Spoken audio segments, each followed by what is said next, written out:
Bonjour, je m'appelle Vanina Paoletti, j'ai 24 ans, je suis sportive de haut niveau en kayak de course en ligne et déchargée au sein de la police nationale.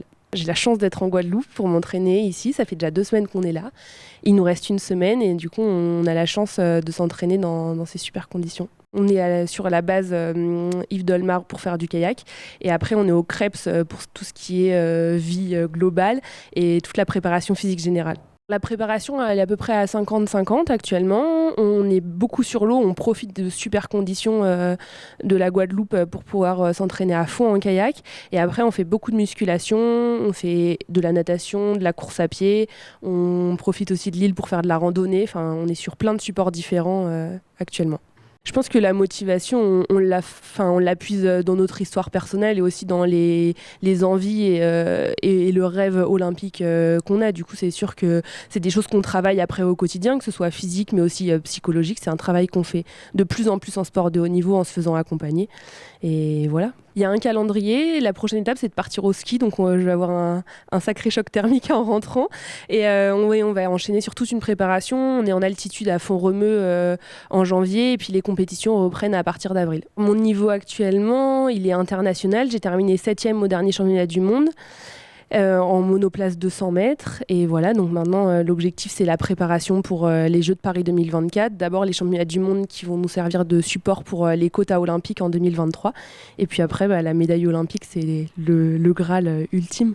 Le fait d'être à la police nationale, c'est une super opportunité parce que c'est vrai qu'on est un sport de niche et la police nationale nous offre cette opportunité du coup d'être professionnalisé dans notre sport et d'avoir un support humain mais aussi financier pour concilier le sport de haut niveau et aussi potentiellement une future carrière ensuite. Un grand merci de nous accueillir chez vous parce que c'est vrai que j'étais jamais venue et la Guadeloupe c'est vraiment une île fabuleuse pour s'entraîner en kayak sur tous les supports qu'on a.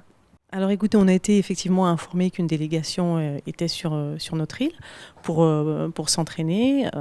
Qui plus est, cette jeune athlète est policière adjointe, donc elle fait partie du dispositif police nationale.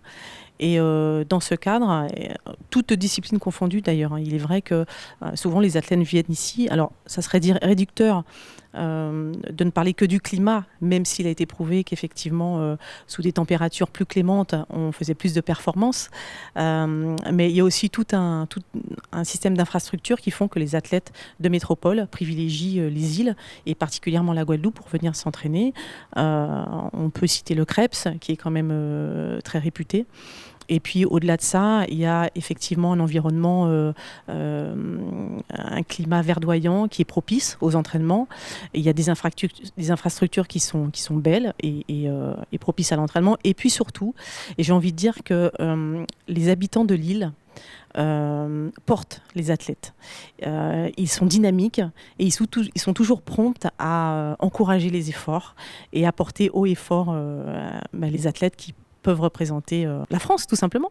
C'est un dispositif qui regroupe l'élite, on va dire, des sportifs, entre 50 et 60 personnes, baptisé Équipe Police Nationale, et qui a vocation, toutes disciplines confondues, que ce soit des gens qui soient valides ou des handisports d'ailleurs, qui représentent la police nationale au sein de la population. Et en fait, ils sont les ambassadeurs de l'institution police nationale auprès de la population. Il ne faut pas oublier que le sport, dans sa globalité, c'est vrai que c'est un instrument d'insertion sociale et d'éducation. Et par les jeunes sportifs, on arrive à faire passer plein de valeurs, plein de messages. Donc c'est vraiment un bon tremplin pour la police nationale d'avoir ces jeunes athlètes à nos côtés. Le sport véhicule beaucoup de choses auprès de la population et c'est vrai que quelquefois, la police nationale n'a pas spécifiquement une bonne image et peut-être par méconnaissance aussi, parce que la population ne connaît pas vraiment nos missions, et par le biais de ces athlètes qui sont jeunes et puis qui ont, j'allais dire, une mission de représentation de notre institution, mais ils véhiculent des choses qui peut-être nous paraissent évidentes, mais qui le sont moins aux yeux de la population et qui passent plus facilement. Je ne pense pas que ce soit une reconnaissance au niveau du sport, parce que la reconnaissance, il y a de plus en plus de femmes dans la police nationale, même si on n'est pas à parité. Mais en tout cas, la place de la femme au sein de la police nationale est reconnue depuis de longues années maintenant. Elle l'est également au niveau du sport, et je trouve que ça fait une belle complémentarité. Écoutez, je dirais aux habitants de l'île, à nos Guadeloupéens, continuez de porter haut et fort les athlètes qui sont la génération de demain et qui viennent sur le sol guadeloupéen pour épuiser de la force pour les prochains JO de 2024.